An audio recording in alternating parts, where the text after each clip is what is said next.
In the early 19th century, James Halliwell Phillips was researching Old English manuscripts in the British Museum and discovered the text that would come to be known as the Regius Poem, the earliest known manuscript related to Freemasonry. Since its publication in 1840, the Regius Poem, written as early as 1390, has marked Masonry's earlier phase as medieval stonemason guilds, revering geometry and promoting ethics and loyalty to God and country.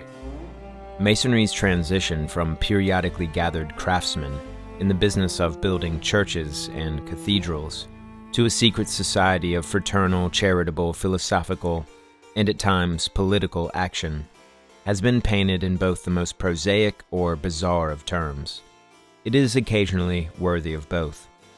The Regius Poem is considered the earliest of the old charges for the government of British Freemasonry. Old charges being the title for over 100 such documents, spanning over 3 centuries.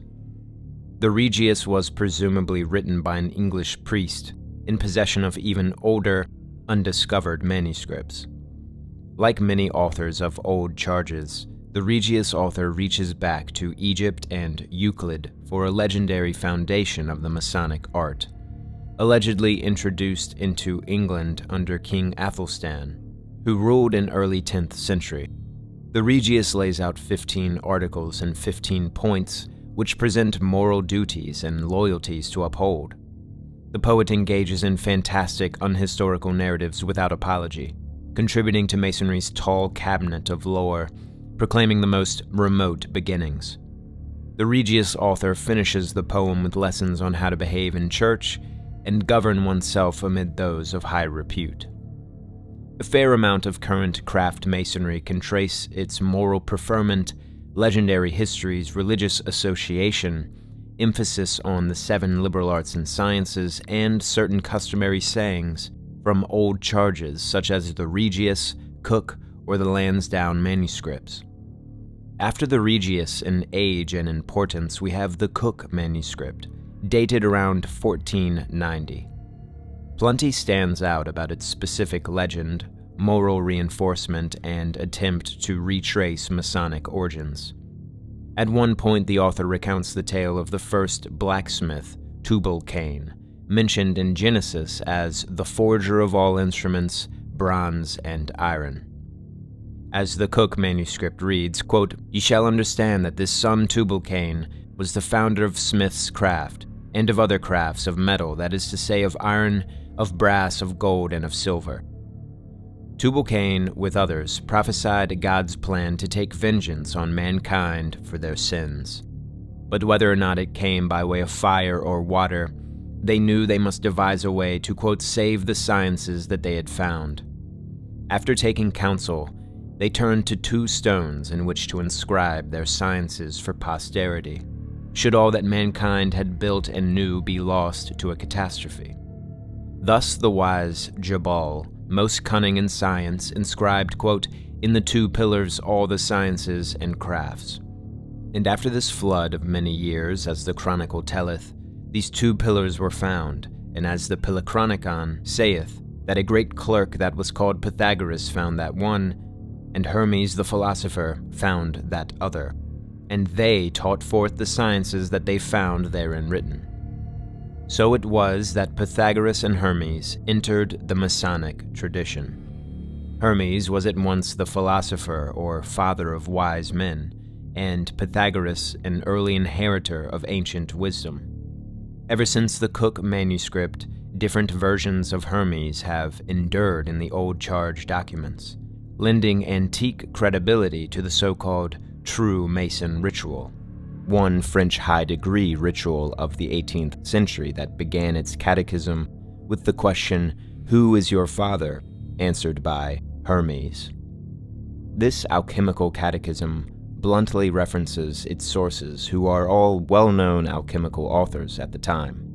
Its inclusion of Hermes Trismegistus is an open reference to the author of the Corpus Hermeticum, having long circulated among alchemists and esotericists since the late 15th century. The Cooke manuscript provides a backdrop for many future references to Hermes, but even more for Pythagoras, who is later another ancient brother of the craft and an influential sage at its foundation. Pythagoras' Masonic career lives on through old charges and the Leland manuscript, James Anderson, William Preston, Thomas Smith Webb, Jeremy L. Cross, Albert Mackey, and much more. To the credit of the Cooke manuscript, the idea of Pythagoras deriving knowledge from certain pillars is not without precedent. This, however, went unmentioned by Knoop, Jones, and Hammer's work, the two earliest Masonic manuscripts. Iamblichus, the late Hermetic and Neoplatonist writer of a biography of Pythagoras, had many centuries earlier referred to the Pillars of Hermes as a source for Plato and Pythagoras' wisdom. The Chronicle of the Polychronicon, which the Cooke author frequently references, does not mention Iamblichus or any ancient pillars related to Hermes or Mercury. It does refer to a certain Mercury who invented or improved a musical instrument after a flood of the Nile, but nothing about Hermes related to the biblical flood. The author of the Polychronicon himself admits to not knowing which of the three Hermes he's referring to. We do find two ancient pillars in the Christian philosopher Clement of Alexandria, and in the earlier similar account in the writings of the Jewish historian Josephus. These texts would likely have been accessible to the unknown Christian author of the Cooke manuscript, much as Josephus is an admitted source for the author of the Polychronicon. Earlier than Josephus, we find the motif of preserving knowledge in the event of an impending flood in 1st Enoch, a Jewish apocalyptic text supposed to have been compiled by various authors beginning in the 3rd century BC. While 1st Enoch doesn't mention two pillars, it does have an angel, probably Uriel, showing Enoch heavenly tablets and instructing him to read and remember every detail. Enoch then records what he learned from the tablets in books and gives these to his son Methuselah, saying, "Preserve, my son Methuselah, the books from thy father's hand, and see that thou deliver them to the generations of the world." The Enochian myth has, in its own right, created a basis for comparisons between Enoch and Hermes, to say nothing of the alleged Emerald Tablet authored by Hermes Trismegistus, as found in the writings of the 8th century Arabic alchemist Jabir ibn Hayyan. The idea of preserving the wisdom of an antediluvian age is present in Egyptian lore as well. The motif cannot be said to have been wholly created by Jewish, Christian, or Hellenic writers. The Egyptian god Thoth, who the Greeks called Hermes, was long known as a divine source for Egypt's writing and science. Thoth's role as a custodian of knowledge following a primordial flood is given in the Edfu texts, being translations of hieroglyphics on the Temple of Horus at Edfu, which currently dates to the Ptolemaic period. In Plato's account of Atlantis, which predates 1st Enoch and the temple at Edfu, there is a famous passage where an Egyptian priest implies the importance of preserving ancient knowledge. The priest tells Solon how the Greeks are always children who remember only one deluge, and have lost the history of their predecessors because, quote, many generations died without leaving written word. In Solon's day, this Egyptian priest is still in possession of such ancient history because his ancient forebears did inherit written words and records, as are commonly attributed to the inventions or gifts of Thoth, who is depicted as scribe of the gods and a survivor of a primordial flood on the Edfu temple. This is all to say that a wellspring of ancient sources did exist which early speculative Masons could have used to add a flourish to their flood myth and stone preservation narratives. But no Mason in 15th century England would have had translations of the hieroglyphics at Edfu, or the relevant writings of Iamblichus or 1st Enoch. Hermes' finding of a certain pillar following a flood thus becomes elusive, unless we are to credit the Cooke manuscript's author for creating it. Is it merely a literary invention without precedent, or are we lacking the text the Cooke author used to introduce Hermes? The Cooke author references the widely available Polychronicon, which does refer to a Trismegistus, the philosopher, but not in relation to Noah's flood or any pillars. If the Cooke manuscript dated to the 18th century, we could take into consideration the circulation of the Asclepius, and how Hermes laments the death of Egyptian religion in the text, saying that nothing will survive to tell of the ancient piety and the gods but graven words in stone. In 15th century England, one may have found Hermes' prophecy in the Asclepius from a brief extract in St. Augustine's City of God. Augustine writes of Hermes at some length, and not always in critical terms. Cyril of Alexandria, a 5th century Christian theologian, provides a precious passage related to the Egyptian Hermes and his many inventions. These, taken with the many other Christian fathers who wrote of Hermes, and the Polycraticus of John Salisbury in the 12th century, and you have a more established background for the Cooke author's reference. If he had Lactantius's Divine Institutes, for instance, he would find Hermes regarded in positive terms, as the one the Egyptians called Thoth and who gave them their laws and letters. Yet a connection to Hermes with a flood or a pillar is still absent. In Greek mythology, Hermes is not prominently featured in a flood myth, and it is only by way of synchronicity that another writer mentions Hermes in relation to a flood, centuries before the Cooke manuscript, and equates him with Enoch and inserts him in the Hebrew lineage. This was the Arabic philosopher Al-Mubassir bin Fatik in the 11th century, but we can be sure the Cooke author did not possess any Arabic references unless by some unlikely event he had access to the Latin translation of the Picatrix.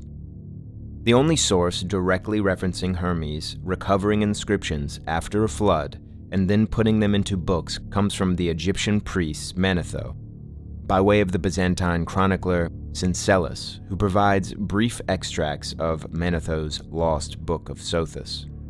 What we are left with is Hermes' relationship with the 7 arts and sciences, which is the main focus in the historical narrative in the Cooke manuscript. It is certainly implied across a range of Christian, Greek, and Roman sources that Hermes was the master of the liberal arts par excellence, as per Plato's references to Hermes as a god of eloquent speech, and his traditional role in the invention of the 7-stringed lyre. In the medieval Polychronicon, Mercury does relate to the art of music, but so far no medieval chronicle besides Syncellus's has come to light that directly associates Hermes or Mercury with finding antediluvian inscriptions. However, the Cooke manuscript explicitly mentions Isidore of Seville's Etymologiae, the Etymologies, a kind of early encyclopedia that specifically mentions the lawgiver Hermes Trismegistus, Mercury, and Hermes the Greek deity, saying Mercury Trismegistus first gave laws to the Egyptians. Elsewhere in the Etymologiae, it is said that Mercury first contrived strings and was the first to pluck sound from them, and that Mercury is translated as speech, for Mercury is said to be named as if the word were go-between, because speech is the go-between for people. On account of his power and knowledge of many arts, he is called Trismegistus, that is, thrice great, and they imagine him with a dog's head, they say, because among all animals, the dog is held to be the most intelligent and acute species. For now, it appears the author of the Cooke manuscript is drawing on a 7th century encyclopedia and unknown medieval manuscripts for his single creative mention of Hermes and his post-diluvian role. While the author admits to many unnamed chronicles that inform his writing, it is still unlikely that Syncellus's chronography is one of them, due to the date of its first Latin translation in 1652. Thus, the mystery of the Cooke reference to Hermes remains both in regards to a flood, preserving ancient knowledge, and recovering inscriptions of some sort. It may be the case the author used Christian references to Hermes and Josephus's account of 2 pillars in Syria as his sole basis for Hermes' cameo. That the Cooke author was aware of how neatly Hermes related to at least a few of the 7 arts and sciences is not hard to deduce based on the contents of Isidore's Etymologiae alone. The Cooke introduction of Hermes finding a pillar in the aftermath of the prototypical flood won't be the last time early Masonic writers invoke Hermes or Noah's flood. Later in the Cooke manuscript, we are told the children of Israel learned the craft of masonry while they dwelt in Egypt, and brought this knowledge into the Holy Land, where they erected the first Temple of Solomon. While it is well known that Freemasons cannot admit to any physical evidence of a direct lineage from Solomon's builders, the old charges and later records offer a variety of prestigious historical origins. Orders from the Dionysian artificers to the inspired builders of the Tower of Babel have been invoked. In current Masonic ritual, Solomon's Temple and its chief architect play symbolic roles that exceed the scope of the biblical Book of Kings. As for when Masons began engaging in such a symbolic approach to these numerous legendary stories, this is the challenge for any scholar searching for the start of philosophic Masonry. The Cooke manuscript is an example of the Solomonic allegory at the start of this phase, helping to smooth the way for the entrance of Hiram Abiff as the dying and rising hero of the sublime degree. The first literary trace of the Hiram ritual is in the early 18th century, though some have argued it must have existed earlier, perhaps by 1696 with the Edinburgh Register House manuscript. In the contemporary legend, Hiram Abiff was killed by 3 ruffians before he completed Solomon's Temple, but his murderers were unable to gain Hiram's secret, the lost word he took to the grave. This legend and the third degree that depicts it can at least be traced to Pritchard's Masonic Expose in 1730. We can be sure the 3 degrees and some version of the sublime ritual of the Master Mason were established by this time. But when and how did operative lodges pick up these new legends and formalize them into philosophical degrees? Stonemasons, such as those who finished the beautiful Rosslyn Chapel in 1446, 7 miles outside of Edinburgh, Scotland, were demonstrably masters at depicting stories in stone. This technique allowed an illiterate audience to hear and see a story without having to learn how to read. Examples in the Rosslyn Chapel include the Dance of Death, a journey through the 7 deadly sins and the 7 virtues, and a depiction of the fall of man. Relevant to Freemasonry are the 2 decorative pillars, bearing a resemblance to Jachin and Boaz, the 2 bronze pillars at the entrance of Solomon's Temple, mentioned in the Bible as being stylized with pomegranates. Many such chapels and cathedrals around Europe could be said to have influenced early Freemasons, especially in the department of preserving wisdom in stone. An early chance at identifying an operative Mason guild transitioning into or influencing the creation of speculative lodges comes in the time of King James VI, the same King James who commissioned the King James Bible in 1604 and once styled himself as Scotland's King Solomon. James himself was a theologian and poet and wrote a book Demonology on witchcraft, which influenced how Shakespeare depicted his witches in Macbeth.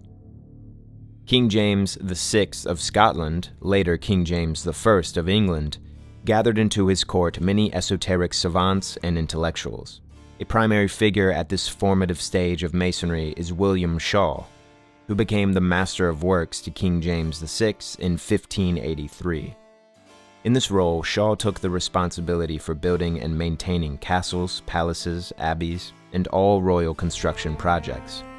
When King James ordered the erection of the new Chapel Royal at Stirling Castle, it was Schaw who designed it, basing its dimensions and designs on the biblical Solomon's Temple. Schaw established statutes for the governance of Scotland's stonemasons, creating a formal national structure. He was influenced by the 10 books on architecture written by the builder and engineer under Julius Caesar in the 1st century BC, Vitruvius, who also advocated for the practice of philosophy among architects. Shaw's Mason lodges met in secret, conducted ritual ceremonies, and had to be tested in the art and science of memory, which is still a trial every Mason must pass in the process of learning their catechisms without written notes.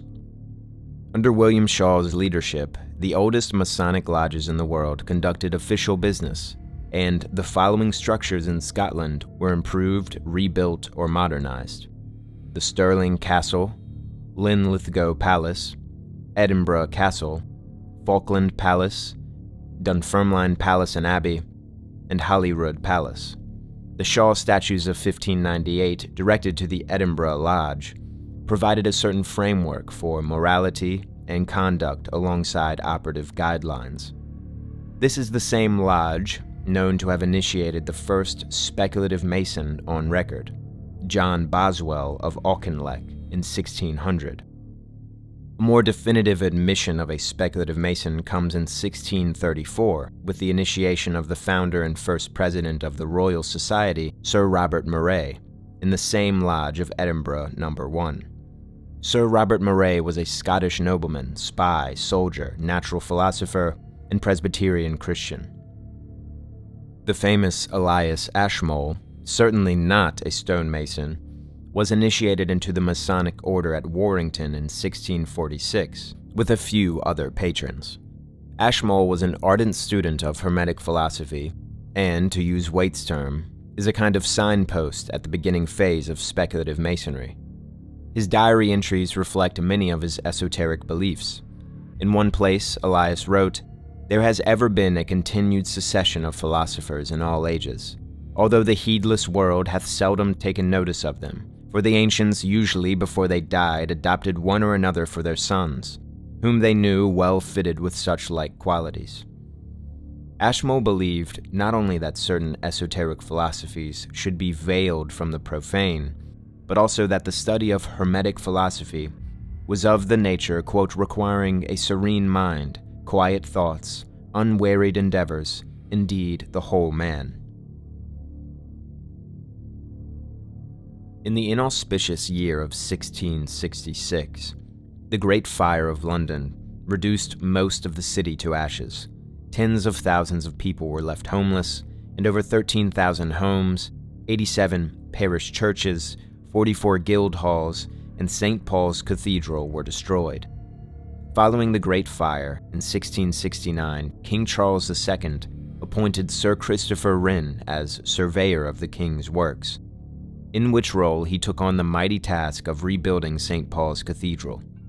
Though some scholars have debated it, Christopher Wren and his sons were accepted Masons. In James Anderson's second edition of the Constitutions of the Freemasons, Christopher Wren's Masonic role in rebuilding St. Paul's Cathedral is acknowledged and embellished, and Wren is called the Grand Master of English Masons. The formal start of speculative Masonry began in London in 1717, per a meeting of men from 4 speculative lodges at the Goose and Gridiron Alehouse in St. Paul's Churchyard, orchestrated by the illustrious Dr. John Theophilus de Ségulier. The fruit of this meeting was the establishment of the first Grand Lodge of England. However much this date signifies modern Masonry's beginning, it has also overshadowed the earlier Scottish Masonry and the suggested influence of figures like William Schaw and Christopher Wren. Not long after this official beginning comes another manuscript with a unique legend drawn from a biblical hero. In the Graham manuscript, dated to around 1726, Noah is the possessor of ancient and secret wisdom. When Noah dies, his sons go looking for his grave in the hope of recovering it. When they find his grave, they attempt to resurrect him using a certain grip and word, but they fail. This story can be seen to represent Masonry's search for lost wisdom and a consequence of spiritual imperfection. The Hiram legend follows in much the same vein as that of the Masonic Noah. In 1723, James Anderson's first edition of the Constitutions of the Freemasons was published, which had been commissioned by the Grand Lodge of England. In Anderson's second edition, we find the 2 pillars of Enoch as well, but nothing whatsoever about who found them. While Anderson unfortunately excludes Hermes in the preservation myth, relying more so on the account of Josephus, he does reaffirm the legendary influence of Pythagoras. Pythagoras' role in Masonic legend took on more detail as it appeared in William Preston's Illustrations of Freemasonry in 1772 and Thomas Webb's The Freemason's Monitor, or Illustrations of Masonry in 1797. Despite the great fanfare of Anderson's constitutions and its potential scrubbings or omissions of earlier Masonic history, it became the de facto gospel of the standard lodges and helped launch Masonry's fervent spread across the known world. We do owe Anderson's work a great deal of praise, and he at least includes obscure references to the ancient mysteries and to the royal art, which was a common reference to alchemy at the time, widely known for being an invention and science of Hermes Trismegistus. When Benjamin Franklin printed Anderson's first edition of the Constitutions in 1734, it was the first Masonic book ever printed in the Americas. But few Masonic writings in the 18th century hold a candle to the torch fire of Andrew Michael Ramsay's Oration in 1736. Ramsay was the first person to present the Order of Freemasons as a continuation of certain Crusader Knights, effectively becoming the first source for Masonry's legendary connection to the Knights Templar. Around the same time as his Oration, in 1737, we also find the first records of Templar degrees, among the various high degrees being invented in France and Germany, such as the Templar degree Baron Karl Fathelf von Hund claimed to be initiated into in France in 1743. The ancient and accepted Scottish Rite would later absorb a version of the Templar degrees into its 30 degrees, as of its founding in Charleston, South Carolina in 1801. Andrew Michael Ramsay was born in Ayr, Scotland, between 1680 and 1688. At 14 years old, he entered the university at Edinburgh, and when he finished his schooling 3 years later, he accepted the role of tutoring the children of the 4th Earl of Wemyss, which would mark the start of his long career as a teacher of young nobility. Ramsay was raised a Calvinist but entertained the mystical doctrine of Quietism before being converted to a Roman Catholic by way of his distinguished French mentor, Archbishop Fenelon. In 1723, as the tutor to Duc de Château-Thierry, Ramsay was conferred the title of Chevalier, whereupon he became a Knight of the Order of St. Lazarus. In 1725, he was offered a position to tutor the son of the King of England, which he refused, apparently because he would have been a Roman Catholic teaching in a Protestant king's household. After launching his literary career with his well-received work, The Travels of Cyrus, he moved to England, and by 1729 he found himself fraternizing with certain free and accepted Masons at Horn Lodge in Westminster. In 1730, he received a Doctor of Civil Law degree at Oxford, becoming the first Roman Catholic to receive a degree at Oxford since the English Reformation nearly 2 centuries earlier. It was when Ramsay returned to France around 1737 that he took up his prepared lecture as a grand orator of the Lodge La Louis d'Argent, whose worshipful master was Charles Radcliffe. This oration reveals Ramsay's depth of education, his optimistic outlook on the spiritual destiny of mankind, and his emphasis for Masons to be not only perfect men of God, but men of the warrior spirit, masculine, charitable, and fond of high arts and sciences. He begins by saying, quote, "The noble ardor which you gentlemen evince to enter the most noble and very illustrious order of Freemasons is a certain proof that you already possess all the qualities necessary to become members, that is, humanity, pure morals, inviolable secrecy, and a taste for the fine arts." After praising the ancient and wise lawmakers Lycurgus, Solon, and Numa, he observes that they failed to make their institutions last because they were seeking only military conquest and, quote, "the elevation of one people at the expense of another." They have not had the power to become universal, nor make themselves acceptable to the taste, spirit, and interests of all nations. He warned against the excesses of patriotism and held that mankind isn't essentially distinguished by the different languages they speak, the clothes they wear, or the lands they occupy. Quote, "The world is nothing but a huge republic, of which every nation is a family, every individual a child. Our society was at the outset established to revive and spread these essential maxims borrowed from the nature of man. We desire to reunite all men of enlightened minds, gentle manners, and agreeable wit, not only by a love of the fine arts, but much more, by the grand principles of virtue, science, and religion, where the interests of the fraternity shall become those of the whole human race, whence all nations shall be enabled to draw knowledge, and where subjects of all kingdoms shall learn to cherish one another without renouncing their own country. Either following in the custom of illustrious origins, or stating what he believed, Ramsay presents the Crusaders as the ancestors of the order, who, quote, desired thus to reunite into one sole fraternity the individuals of all nations. He said allegiance is owed to those who established the order, and its aim, quote, is to unite minds and hearts in order to make them better, to form in the course of ages a spiritual empire, where, without derogating from the various duties which different states exact, a new people shall be created, which, composed of many nations, shall in some sort cement them all into one by the tie of virtue and science. Ramsay follows upon his universal proclamation with the second requisite of the society, sound morals, creating a space where good citizens, subjects, and lovable men will be found.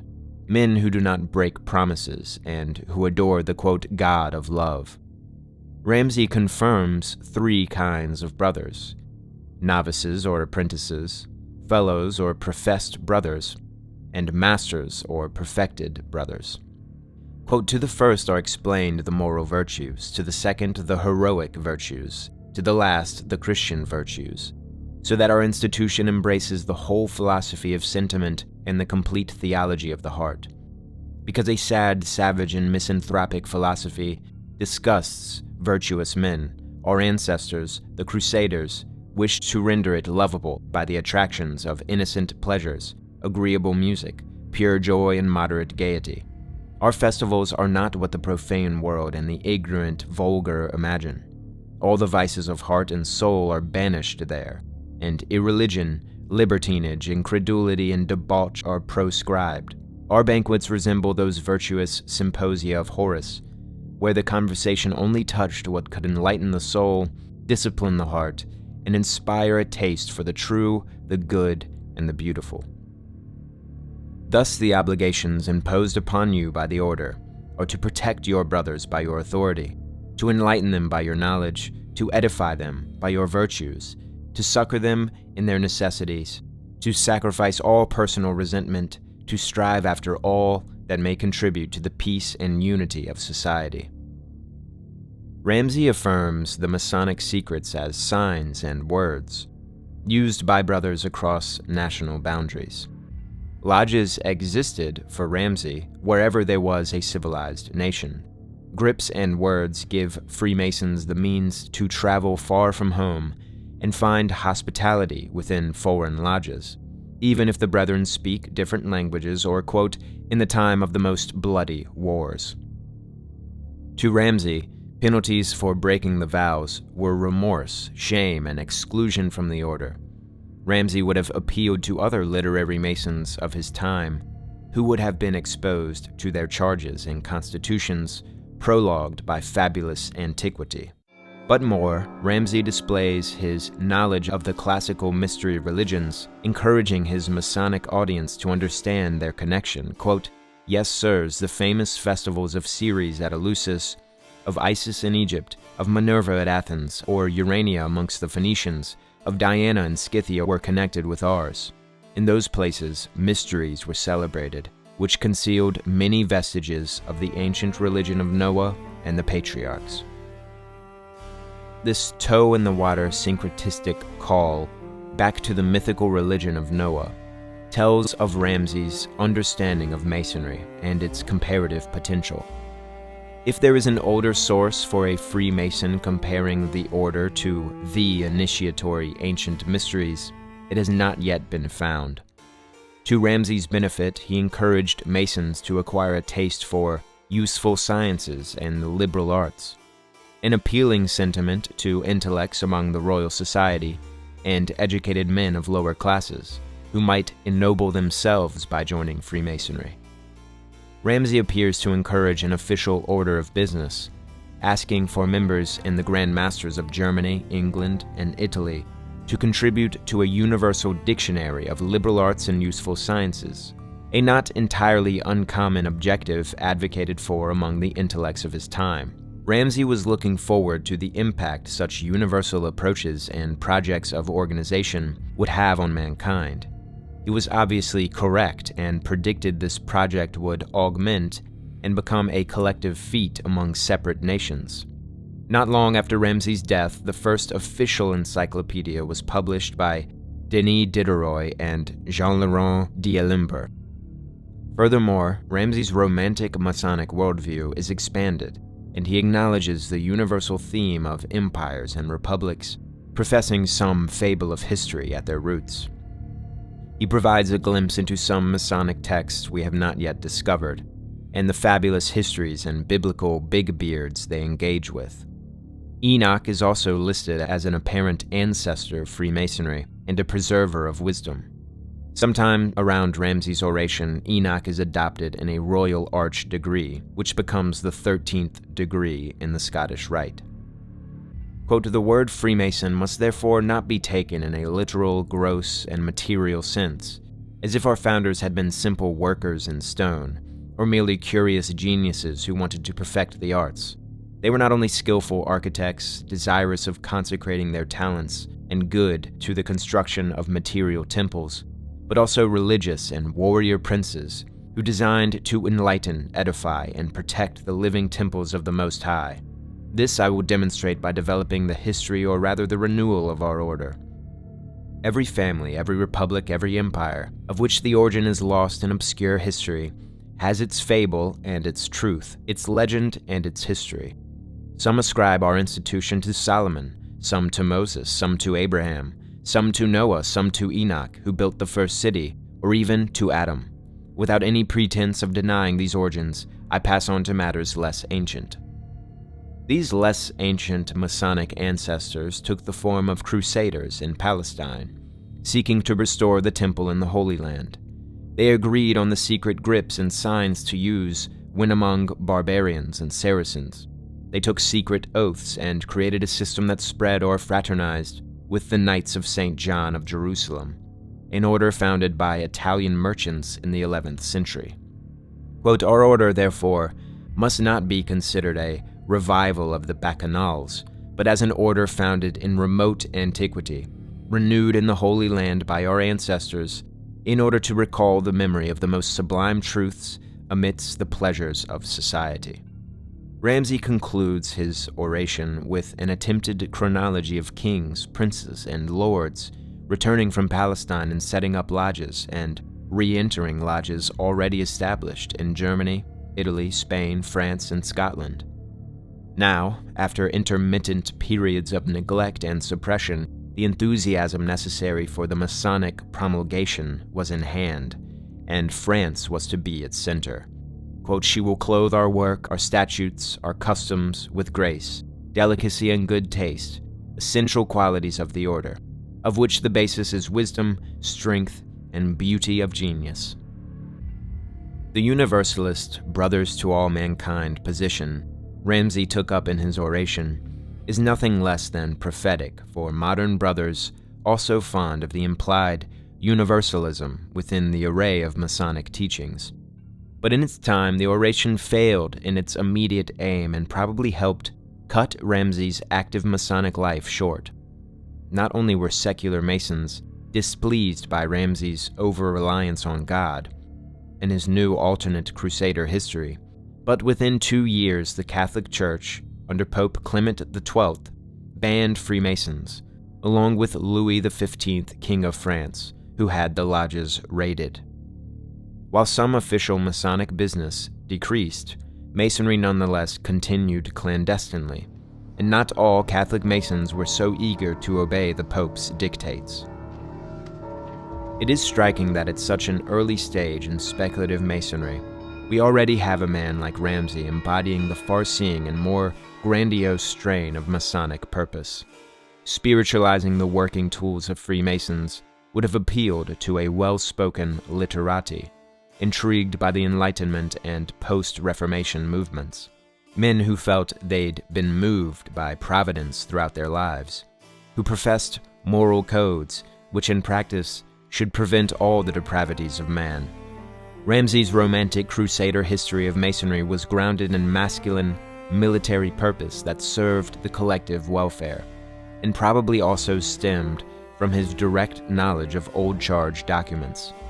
It is no stretch to deduce that Ramsay perceived Masonry as a philosophic toolkit and device of spiritual purpose that transcended religious dogma while binding itself to the same colorful histories that helped religious fables endure over millennia.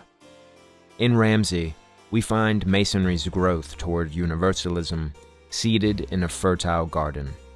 It would later come as no shock that Masonry and variants of deism spread concurrently in the American colonies. Freemasonry, through the lens of Ramsay's Oration, recognizes a difference between enlightenment and what we do with it, between splitting the hairs in Scripture and practicing self-discipline and charity. While Masonry cannot take the mantle of providential nature herself and freely offer mystical experiences to those who have earned them, it does at least suggest what a man might do with the immortal truth such experiences confer. In Ramsay's Oration, we discover the humanism and tolerance that was hardly put into practice in every Masonic lodge since, but it would nonetheless continue to echo into the Masonic annals as a stroke of foresight, and indirectly marks a period of creative Masonic ritual-making in France and in London, where the popularity and prestige of joining clubs found no greater club than Freemasonry.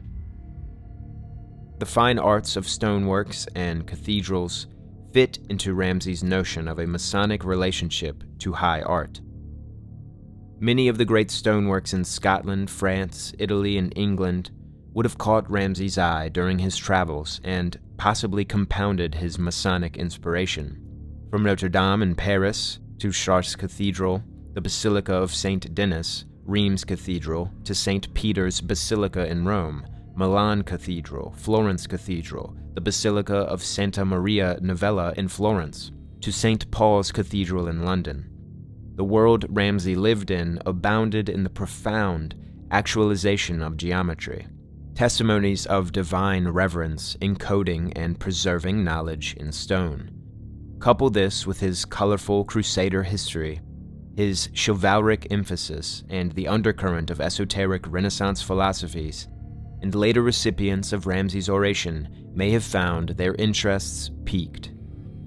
Such Masonic ideals of humanism and tempered religion were established enough after Ramsay's day to wet the ground for the sprouting of the Bavarian Illuminati, and the allure of mystical secrets and social clout, which its founder, Adam Weishaupt, used, often deceptively, to recruit young members. Weishaupt's Illuminati degrees were also weaved in with the allegories relating to the Magi. In Weishaupt's writings, one can find optimistic flourishes of universal purpose couched in the goal of the happiness of all mankind. But an implied Masonic Universalism did not merely extend to those on the fringes. One can find strains of it among the old charges and documents such as the German Karl Friedrich von Munchausen's Masonic Epistles, 1765. While no available English translation of the Masonic Epistles exists, Munchausen's views on Masonry included that a Mason's aim should be to live in harmony with oneself and others, and strive to improve one's character, and practice charity and good works, as those are the lifeblood of the fraternity and are actions that lead to well-being and enlightenment. Ramsay's invocation of the ancient mysteries, like that of Ceres at Eleusis, is one of the more unique aspects of his oration. It indicates a deep understanding of the old initiations in pagan religion. Literature related to the mysteries abounds with the doctrine of immortality and the fall of the soul. Any Mason well-read across the Greco-Roman library, the biographies of Pythagoras, or the corpus of texts authored under the pseudonym of Hermes Trismegistus, would not be able to miss the opportunity for comparison, especially after finding such ancient heroes among the old charges. That Ramsay was such a Mason is evident from his book The Travels of Cyrus. Although written from a character's point of view, Ramsay frequently admits to studying the sacred books of Hermes. He understands how there were records of many versions of Hermes and the divine sciences they penetrated. He calls Trismegistus the, quote, restorer of the ancient religion. He also references Plato's narrative of an Egyptian priest telling Solon that the Greeks are always children, knowing nothing of the ancient world. Quote, I had read the books of Hermes, knew his whole doctrine about the mysteries of nature, and had been instructed in the occult sciences. We applied ourselves to study those wonders by experiments, to descend from known effects to those which are more hid, to reascend from thence to first causes. The fact that Pythagoras and Hermes have cameos in the earliest Masonic texts, and would later play a part in documents approved by the Grand Lodge, and adjacent rituals of the speculative degrees, demonstrates the richness of Masonic myth-making over time, and expands the boundaries of learning related to the order's history. With that, we have covered some ground in the timeline of important Masonic figures, texts, and dates, and have traced along the edges of a much greater mountain of evidence that attests to early esoteric Masonry. By no means have we covered even close to all of it, but now we begin to see how Freemasonry, its philosophic attractiveness, and its seeds of religious universalism and legendary histories have endured as great influences in Western history. If you would like to support American Esoteric and value the work I release for free on this channel, please consider headbutting the like button, subscribing, or making a one-time donation, or joining the Patreon through the link below in the description. Thank you.